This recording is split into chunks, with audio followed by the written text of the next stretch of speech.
இயக்குனர் தவிவந்த் வந்தா death விஸ்பியர் series படங்களை தொடர்ந்து அவருடைய அடுத்த பேய் படமான அட்டாக் 13 படம் தான் இன்னைக்கு நாம பார்க்க போறோம். ஸ்கூல் விமன் வாலிபால் கேப்டன் தான் புசாப்பா. இந்த பொண்ணு ரொம்ப ரவுடித்தனம். இந்த பொண்ணுக்கு கீழே இருக்கக்கூடிய ஆட்கள் எல்லாத்தையும் அடிமைப்படுத்துவாப்ல. எப்படின்னா ஷூவை முத கொண்டு துடைக்க வைக்கிறதா, அப்புறம் சாப்பிட்டு சிக்கன் பீஸ் தூக்கி மண்டையிலேயே எரியிறது. கிளாஸுக்குள்ளாரே ஒரு ரவுடித்தனமாக இருப்பாப்ல. இதே ஸ்கூலுக்கு அதே டீமுக்கு புதுசாக ஜின்னு ஒரு பொண்ணு வந்து சேர்றா. அந்த பொண்ணு யாரு அப்படின்னா, இங்கே புசாப்பா ரஜினி அப்படின்னா அந்த பொண்ணு அவங்க ஸ்கூலில் அமிதாப் பச்சன். ஸோ ரெண்டு பேரும் மோதிக்கிறாங்க. ஜின் என்ன சொல்கிறாங்க, இங்கே பாரு புசாப்பா, இதெல்லாம் அடக்கிக்கோ, நான் வேற மாதிரி அப்படிங்க. புசாப்பாவோ நான் உனக்கு மேலே அப்படிங்க.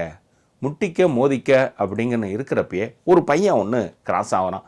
புசாப்பாவோட லவ்வர் தான் ஜின்னையும் லவ் பண்ண ஆரம்பிக்கிறான். ஜின்னும் அந்த பையன் மேலே அப்படியே ஒரு மைல்டான ட்ராக்கை ஓட்டுறாப்புல.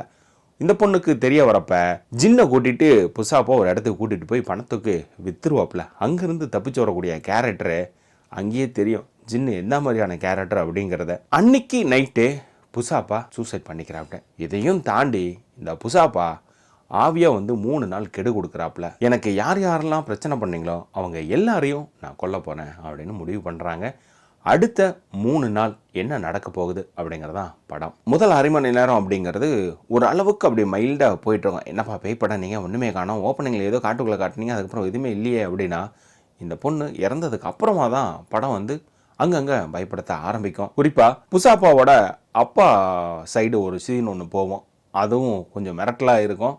அதே போல் காதலன், அவங்க கூட இருக்கிற ஃப்ரெண்ட்ஸு ஒவ்வொருத்தரையாக வந்து எப்படி பழி வாங்க போகிறாங்க அப்படிங்கிறதும், கிளைமேக்ஸில் இந்த பொண்ணு எப்படி தான் இறந்தது அப்படின்னு பார்க்குறப்ப, டேய் அப்போ உங்களை எல்லாம் கொள்றதில்ல தப்பு இல்லை அப்படிங்கிற மாதிரி முடிவு பண்ணுவோம். பார்த்துட்டு இருக்கிறப்ப இந்த டேரக்டர் பெரிய ஆளாச்சே, இந்த படத்தை எப்படி பண்ணியிருப்பாரு அப்படிங்கிற கட்டத்தில் தான் இந்த படத்தை நம்ம பார்க்க ஆரம்பிச்சது. டெத் விஸ்பியர் ஃபர்ஸ்ட் பார்ட் மாதிரியான பயங்கள்லாம் எதுவுமே இல்லை இந்த படத்தில். அங்கங்கே ஜம்ஸ்கேரும் கிளைமேக்ஸில் 1-2 ட்விஸ்ட்டுகளும் தான் இந்த படத்தை திருப்திப்படுத்த வைக்குது. மற்றபடி இந்த படம் சுமாராக ஒன் டைம் வாட்சபிள் மூவியாக தான் இருக்குது. இது நெட்ஃப்ளிக்ஸில் இருக்குது, தமிழ் டப்பிங் கிடையாது. ஸோ நம்ம சேனலில் மற்ற படங்கள் ரிவ்யூ இருக்குது, பாருங்கள். மறக்காமல் சப்ஸ்கிரைப் பண்ணிட்டு மற்றவங்களுக்கும் ஷேர் பண்ணுங்கள்.